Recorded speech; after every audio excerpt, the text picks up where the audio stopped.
Halo teman-teman sekalian, Assalamualaikum warahmatullahi wabarakatuh. Masih bersama saya, Pak Sul, di channel Guru Kreatif 4.0.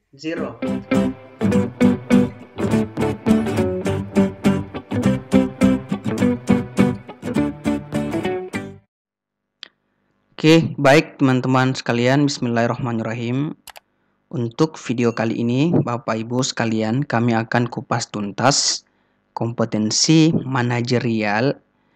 Nah, teman-teman, kami akan sertakan nanti cara menjawab soal kompetensi manajerial berdasarkan indikator. Jadi, Bapak Ibu, kami akan memberikan materi tentang kompetensi manajerial, indikator perilaku yang harus teman-teman capai nantinya, dan yang terakhir beberapa contoh soal mengenai kompetensi manajerial. Nah, bagi teman-teman yang baru bergabung, jangan lupa subscribe channel kami agar teman-teman dapat belajar soal-soal P3K dan tidak ketinggalan informasi penting mengenai seleksi P3K tahun ini di tahun 2021. Dan semoga teman-teman semua yang selalu senantiasa belajar di channel kami ini dapat lolos P3K tahun ini. Amin ya robbal alamin.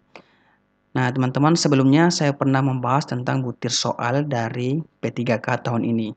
Jadi ada teknis yang terdiri atas pedagogik dan profesional, manajerial, sosiokultural, dan wawancara. Kemudian ada butir soalnya untuk teknis 80-100, waktu pengerjaan 120 menit, manajerial 25 nomor dan waktu pengerjaan 25 menit, sosiokultural 20 nomor, waktu pengerjaan 15 menit, dan pertanyaan wawancara yang dijawab secara tertulis 10 nomor dan waktu 10 menit. Total waktu 170 nomor dan total soal 135 sampai 155 nomor. Bobot untuk teknis 60%, manajerial, sosiokultural, dan wawancara 40%, sehingga total bobot 100%. Nah, teman-teman, untuk video kali ini teman-teman saya akan fokuskan di manajerial. Tetapi sebelumnya saya sering bahas tentang kompetensi teknis pedagogik. Insya Allah teman-teman di channel ini full kami bahas pedagogik secara umum, secara keseluruhan, dan ini berlaku untuk semua mapel. Kami juga sering membahas sosiokultural dan pertanyaan wawancara. Nah, teman-teman, jika penasaran atau teman-teman yang baru bergabung dan belum pernah menonton video kami sebelumnya, silahkan subscribe dulu channel ini dan tetap nonton video-video kami sebelumnya agar teman-teman dapat mendapatkan materi seputar P3K tahun ini. Baik, teman-teman, kita akan ke kompetensi manajerial. Kompetensi manajerial adalah pengetahuan, kemudian keterampilan, dan sikap atau perilaku yang dapat diamati, diukur, dan dikembangkan untuk memimpin atau mengelola unit organisasi. Nah, teman-teman, menurut Permen PAN RB nomor 38 tahun 2017, ada 8 kompetensi manajerial yang harus dimiliki oleh seorang ASN. Yang pertama, seorang ASN ini harus mempunyai integritas.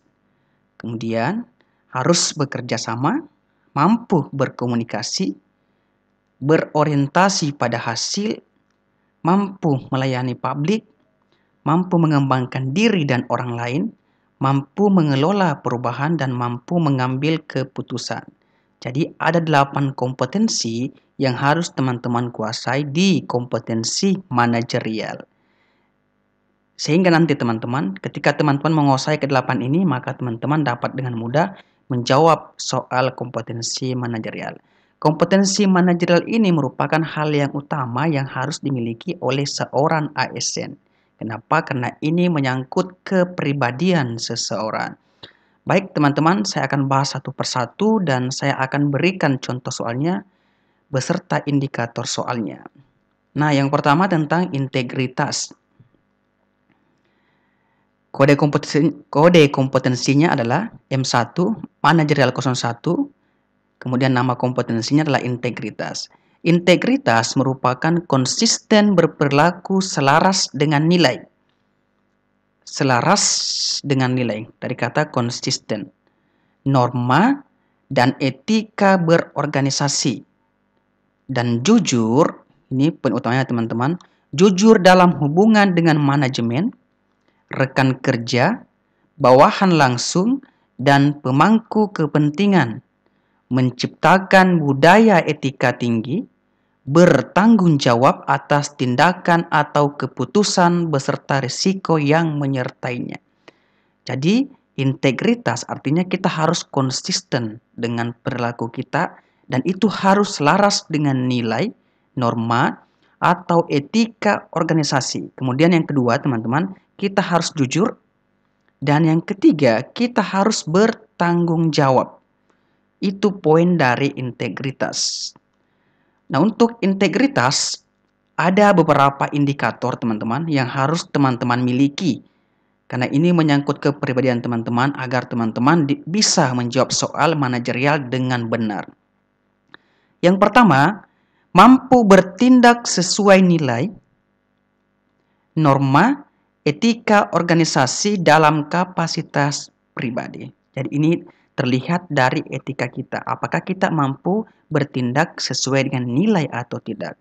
Dengan indikator perilaku, maka seorang ASN harus bertingkah laku sesuai dengan perkataan, berkata sesuai dengan fakta. Seorang ASN harus melaksanakan peraturan kode etik organisasi dalam lingkungan kerja sehari-hari pada tataran individu atau pribadi. Seorang ASN tidak menjanjikan atau memberikan sesuatu yang bertentangan dengan aturan organisasi. Itu poin pertama yang harus teman-teman kuasai. Mampu bertindak sesuai dengan nilai, norma, etika organisasi dalam kapasitas pribadi dengan 3 indikator ini. Kemudian yang kedua, seorang ASN harus mampu mengingatkan atau mengajak rekan kerja untuk bertindak sesuai nilai, norma, dan etika organisasi. Nah, kalau yang pertama ini secara pribadi, sedangkan yang kedua ini, seorang ASN ini harus mampu mengajak rekan kerja untuk bertindak sesuai dengan norma. Indikator soalnya adalah seorang ASN harus mengingatkan rekan kerja untuk bertindak sesuai dengan nilai, norma, dan etika organisasi dalam segala situasi dan kondisi. Mengajak orang lain untuk bertindak sesuai etika dan kode etik. Kemudian yang kedua, menerapkan norma-norma secara konsisten dalam setiap situasi pada unit kerja terkecil atau kelompok kerjanya. Yang ketiga, memberikan informasi yang dapat dipercaya sesuai dengan etika organisasi. Dan inilah indikator dari integritas. Dan diharapkan teman-teman, jika teman-teman bertindak sesuai dengan indikator ini, maka teman-teman ini mampu menjawab nanti soal manajerial di bagian integritas dengan benar. Contoh soal integritas teman-teman seperti ini. Rekan tim kerja Anda dimarahi oleh atasan pada saat mengumpulkan tugas tim karena sudah telat beberapa menit mengumpulkan tugasnya. Hal ini disebabkan karena rekan Anda tersebut harus mengedit pekerjaan tersebut terlebih dahulu sebelum dikumpulkan. Ditambah lagi semua rekan anggota tim mengumpulkan tugas pribadi mereka juga terlambat. Sehingga rekan Anda yang bertugas untuk mengedit setiap pekerjaan jadi tidak menyelesaikan pekerjaannya tepat waktu. Sikap Anda adalah A. Bagian A, mendengarkan saja rekan Anda dimarahi, setelah itu memberikan semangat untuk tidak dimasukkan ke hati ucapan atasan. B. Minta maaf kepada teman karena keterlambatan juga disebabkan oleh anggota tim yang lain. C. Mengakui kesalahan kepada atasan jika Anda juga turut berkontribusi pada masalah tersebut. D. Mengakui kesalahan kepada teman dan berjanji tidak akan mengulanginya lagi. Dan E. Mengajak rekan Anda untuk membicarakannya dan menghibur rekan yang dimarahi atasan. Nah teman-teman, jika teman-teman menjawab poin A, maka teman-teman hanya mendapat nilai 1. Menjawab poin B, opsi B, maka teman-teman hanya mendapat poin 3. Ketika teman-teman memilih opsi C, maka teman-teman mendapat poin 5. Ketika teman-teman memilih opsi D, maka poin teman-teman 4. Dan ketika teman-teman memilih opsi E, maka poin teman-teman adalah 2. Jadi jawaban yang paling benar adalah bagian C. Mengakui kesalahan kepada atasan jika Anda juga turut berkontribusi pada masalah tersebut.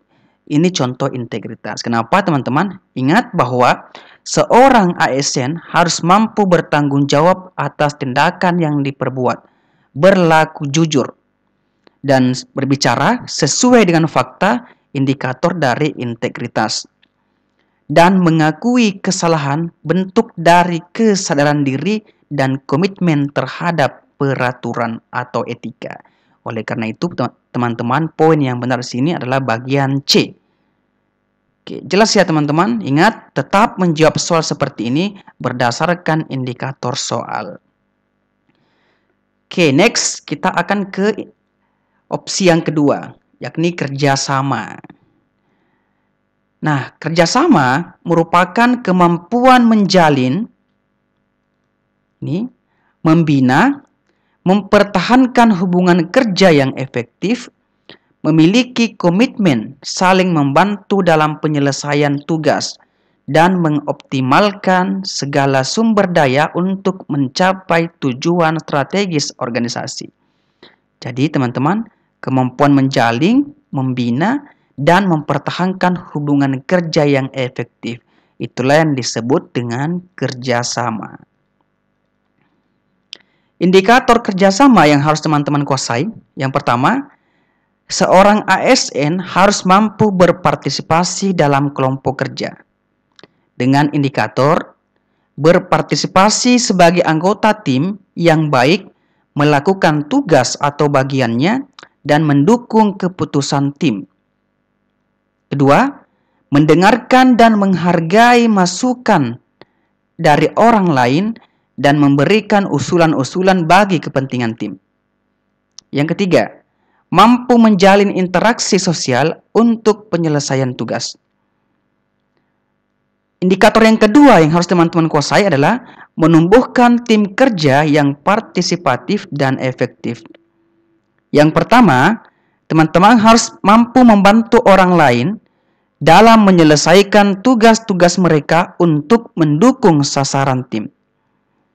Kemudian, berbagi informasi yang relevan atau bermanfaat pada anggota tim, mempertimbangkan masukan dan keahlian anggota dalam tim atau kelompok kerja, serta bersedia untuk belajar dari orang lain. Yang ketiga, membangun komitmen yang tinggi untuk menyelesaikan tugas tim. Jadi teman-teman perlu pahami ini, dan keenam indikator ini harus teman-teman miliki agar teman-teman dapat menjawab kompetensi manajerial di bagian kerjasama dengan benar.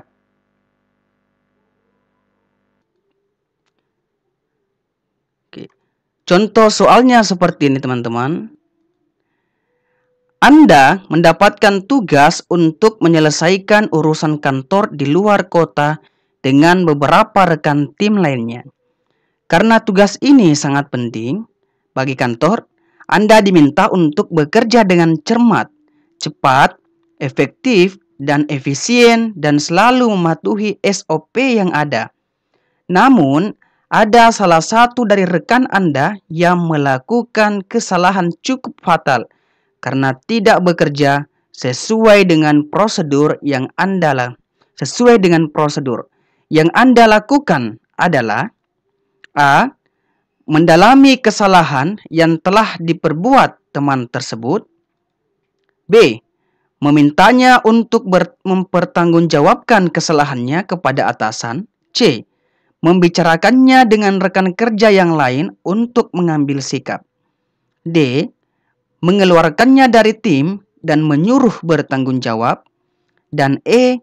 Membicarakan kepada atasan tentang permasalahan tersebut.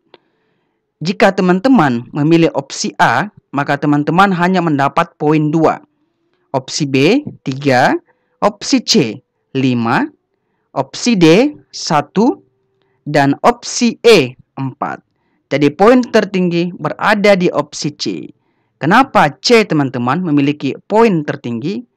Ingat bahwa menjadi anggota tim yang baik, sebagai seorang ASN kita harus menjadi anggota tim yang baik, selalu bersifat terbuka, dan mengkomunikasikan setiap permasalahan dalam tim untuk dibicarakan dan dicarikan solusi terbaik bentuk dari tanggung jawab atas pekerjaan.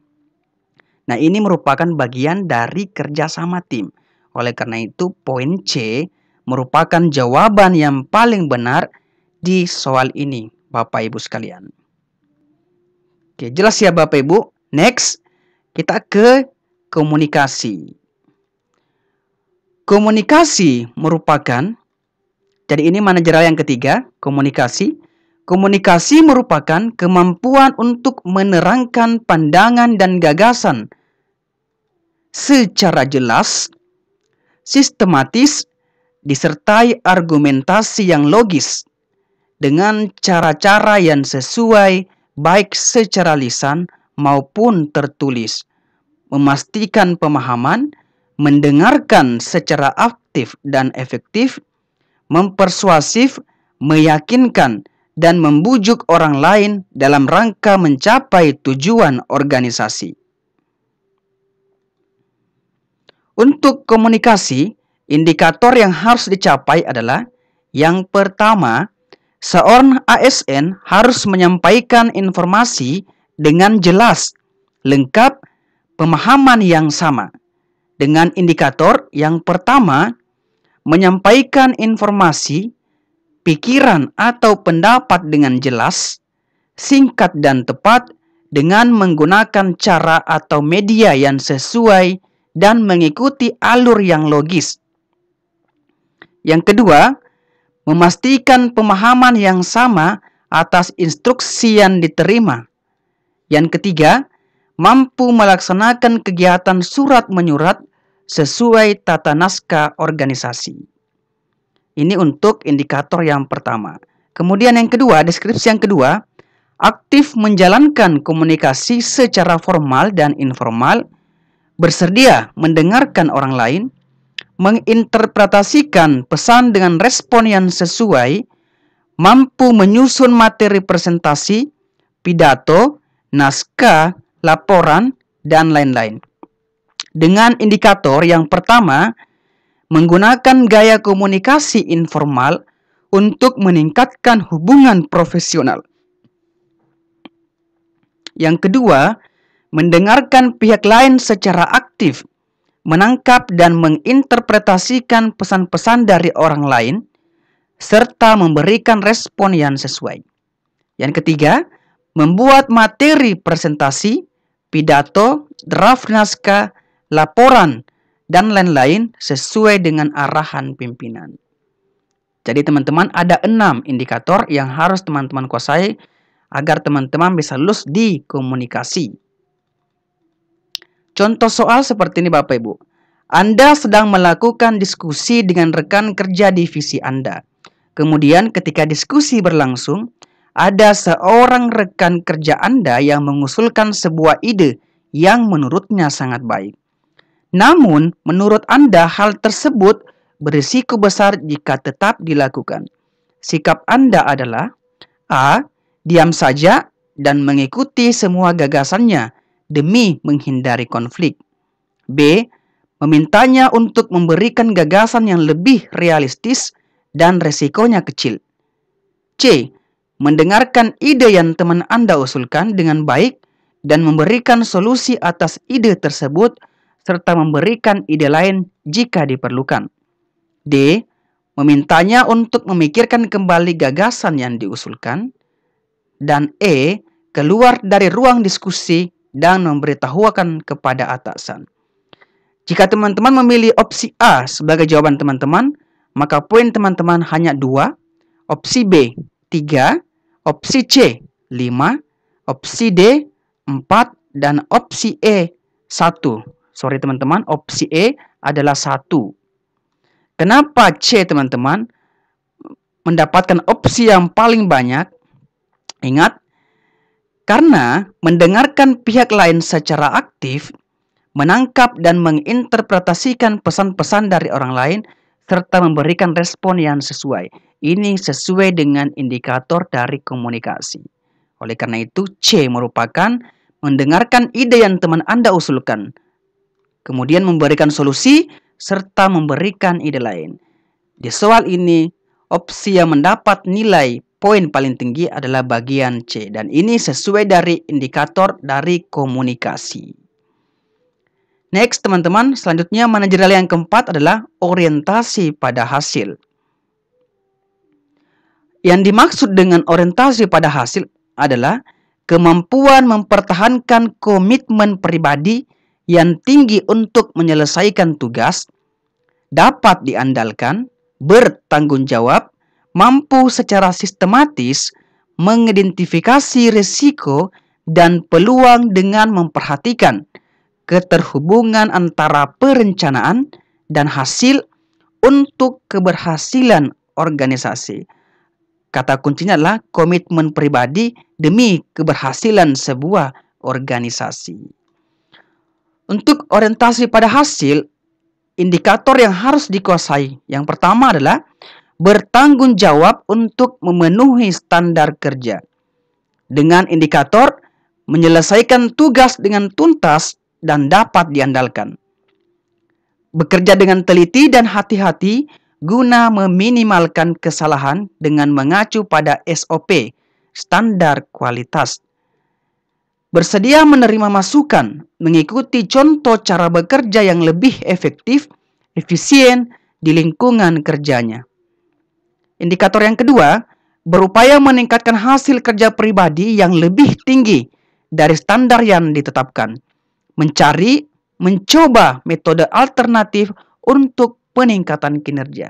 Dengan indikator, menetapkan dan berupaya mencapai standar kerja pribadi yang lebih tinggi dari standar kerja yang ditetapkan organisasi. Mencari, mencoba metode kerja alternatif untuk meningkatkan hasil kerjanya. Dan yang ketiga, memberikan contoh kepada orang-orang di unit kerjanya untuk mencoba menerapkan metode kerja yang lebih efektif yang sudah dilakukannya. Jadi ada 6 teman-teman indikator dari manajerial orientasi pada hasil yang harus teman-teman kuasai. Contoh soalnya seperti ini Bapak Ibu. Anda telah bekerja sesuai dengan SOP yang perusahaan berikan kepada setiap karyawan dengan jelas. Sudah terdokumentasi sebagai panduan bagi setiap karyawan dalam bekerja dan telah menerapkannya setiap hari dengan baik. Namun, terkadang ada kondisi di mana sebuah masalah yang timbul tidak dijelaskan bahkan tidak ada di dalam SOP yang perusahaan berikan. Yang akan Anda lakukan adalah A. Tetap mengikuti SOP yang ada meskipun pekerjaan selesai jadi sangat lama dan mengganggu kinerja. B.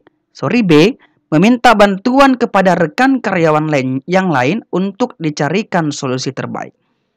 C. Melihat dari kondisi yang ada, apakah tetap mengikuti SOP atau menyesuaikan dengan misi perusahaan agar pekerjaan cepat terselesaikan. D. Menyuruh atasan untuk mereview kembali SOP yang ada agar karyawan dapat bekerja dengan baik. Dan E. Memikirkan penyelesaian yang sekiranya cocok dan bisa saya kerjakan sesuai kemampuan saya dan misi perusahaan. Jika teman-teman memilih opsi A, maka poin teman-teman adalah 1, opsi B 3, opsi C 5, opsi D 2, dan opsi E adalah 4. Kenapa bagian C teman-teman memiliki poin yang paling banyak? Ingat, indikator dari orientasi pada hasil adalah mampu menyelesaikan tugas dengan tuntas dan dapat diandalkan. Nah, teman-teman, untuk soal ini, opsi C di sini dengan melihat dari kondisi yang ada, apakah tetap mengikuti SOP atau menyesuaikan dengan misi perusahaan agar pekerjaan cepat terselesaikan. Inilah kata kuncinya. Dan ini masuk di indikator menyelesaikan tugas dengan tuntas dan dapat diandalkan. Oke, baik Bapak Ibu, Untuk video kali ini cukup sekian dari saya teman-teman. Jadi saya telah selesai membahas integritas sampai dengan orientasi pada hasil. Dan untuk video selanjutnya saya akan membahas tentang pelayanan publik, pengembangan diri dan orang lain, mengelola perubahan, dan pengambilan keputusan. Nah teman-teman, untuk hari ini, untuk video kali ini cukup sekian dari saya. Terima kasih dan semoga berkah. Teman-teman jangan lupa subscribe channel ini agar teman-teman selalu mendapatkan soal-soal dan informasi terbaru mengenai P3K. Terima kasih dan semoga berkah. Wassalamualaikum warahmatullahi wabarakatuh.